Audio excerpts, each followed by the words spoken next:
क्या नाम हुआ? केशव कुमार। किसका क्या है ये? झंडे में किसका फोटो है? लालू यादव तेजस्वी का।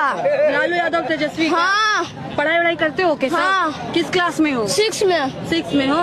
बड़े होके क्या बनना है केशव को? बड़ा होके हाँ। रंगदार बनना है। रंगदार बनना है? हाँ। बाहुबली बनोगे जी? हाँ हाँ। अरे ये अच्छी चीज नहीं है। अच्छी चीज है मैडम। कैसे अच्छा लगता है ये बताओ? हमको बढ़िया लगता है। रंगदार बन के क्या करोगे? रंगदार बनकर लूटपाट करेंगे, मार देंगे उसको। कितने साल के हो?